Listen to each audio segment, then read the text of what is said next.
Olá, meus irmãos, tudo bem com vocês? No meio evangélico mais conservador, existe uma rejeição daquela que é chamada de teologia da prosperidade. Isso faz com que muitos cristãos acabem vendo a bênção, a prosperidade, com uma certa desconfiança, com uma certa suspeita, como se estivessem fazendo algo errado. Mas o Salmo 67 nos ajuda a ter uma compreensão equilibrada da prosperidade. Ele nos mostra que a bênção de Deus na vida do cristão, ela pode conduzir outras pessoas a conhecer e louvar ao nosso Deus.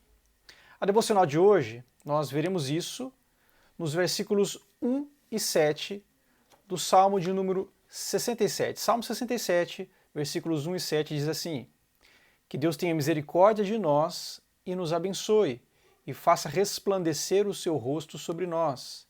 Que Deus nos abençoe e o temam todos os confins da terra. Meus irmãos, nós precisamos fazer aqui duas observações iniciais. A primeira delas é que o Salmo 67 possui uma estrutura em forma de quiasma ou quiasmo.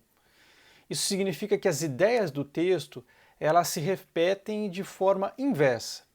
Então, o assunto tratado no primeiro versículo ele é repetido no último versículo.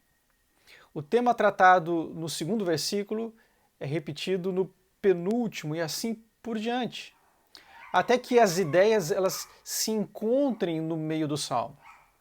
Então, por isso, para não ser repetitivo no nosso estudo, nós vamos unir essas ideias nas nossas devocionais. Então é por isso que nós lemos o versículo 1 e o versículo 7, o primeiro e o último versículos do Salmo. Segunda observação, o Salmo 67 apresenta algumas palavras repetidas. A palavra bênção aparece no Salmo 3 vezes. A palavra povos aparece 5 vezes e nações aparece 3 vezes. O texto aqui nos mostra que Deus tem interesse nas nações e nos povos, ele deseja alcançá-las. E ele faz isso através da bênção que ele dá ao seu povo. Então vejamos o que esses dois versículos, 1 e 7, nos ensinam. Em primeiro lugar, o salmista clamou pela bênção de Deus. Nós vemos isso no versículo 1. Ele diz: Que Deus tenha misericórdia de nós e faça resplandecer o seu rosto sobre nós. Então, meus irmãos, o salmista aqui, ele começa pedindo pela bênção de Deus no versículo 1. Ele associa essa bênção com a misericórdia de Deus. Ele não vê então a bênção como algo que é merecido, mas como uma expressão da misericórdia e bondade divinas. Segundo lugar, o salmista pede a bênção de Deus para que Deus seja temido. Nós vemos isso no versículo 7. Que Deus nos abençoe e o temam todos os confins da terra. No versículo 7, que corresponde ao primeiro, nós vemos o pedido de bênção. Ele se repete aqui. O salmista pede que Deus os abençoe e relaciona essa bênção com o temor a Deus. O motivo da bênção é que outros temam ao Senhor. Isso fica mais claro ainda na tradução da revista atualizada que diz assim: Abençoa-nos Deus e todos os confins da terra o temerão. Então o objetivo da bênção não é a satisfação pessoal do salmista, mas é conduzir as nações, os povos, a um relacionamento apropriado com Deus, através desse temor que é devido ao Senhor. Isso nos ensina que não é errado orar por bênçãos. A bênção, ela não é um merecimento nosso, mas é a expressão da misericórdia de Deus. E nós aprendemos também que a bênção tem um propósito maior do que a nossa satisfação pessoal. Então, diante desse ensino, nós podemos concluir que o cristão pode clamar pela bênção de Deus. Eu posso pedir a Deus por uma promoção, por exemplo. Eu posso pedir a Deus por um negócio bem-sucedido. Eu posso orar ao Senhor para que Deus me dê boas notas na faculdade, nos meus estudos.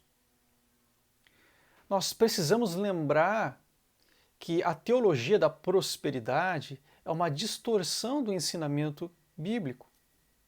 Algumas pessoas acreditam que podem cobrar bênçãos de Deus e Deus necessariamente dará essas bênçãos caso elas tenham fé. Só que não é isso que a Bíblia nos ensina. Deus não é obrigado a nos dar bênçãos materiais. No entanto, isso não significa que nós não podemos pedir por essas bênçãos, especialmente se pedimos com o objetivo de que Deus seja temido, ou seja, que as pessoas tenham uma atitude apropriada para com Deus. Mas nós precisamos nos lembrar que existem outros tipos de bênção que tornam Deus ainda mais conhecido e temido. Pessoas podem conseguir muitos bens materiais sem confiar em Deus. Agora, no entanto, certas bênçãos somente Deus pode dar. Transformação de vida, alegria, esperança duradoura, por exemplo, são bênçãos, são bens que o mundo não pode dar, mas Deus apenas pode nos conceder. Então, se nós formos ricos desse tipo de bênção, certamente Deus será conhecido através da nossa vida. Nós teremos a oportunidade de dizer para as pessoas à nossa volta que nós temos todas essas coisas por causa do nosso Deus. Então, meus irmãos, esse texto nos ensina que o cristão, ele pode sim clamar pela bênção, mas para que Deus seja conhecido e não nós abençoados e exaltados. Você tem pedido pela bênção de Deus na sua vida? Qual é a sua motivação para você pedir a bênção? Meus queridos, que os nossos pedidos de bênção não sejam apenas para a nossa satisfação pessoal, para o nosso prazer apenas, mas para que Deus seja temido. Que Deus o abençoe e que através de você e dessa bênção Deus seja visto na sua vida. Que Deus o abençoe, meus irmãos, e até a próxima.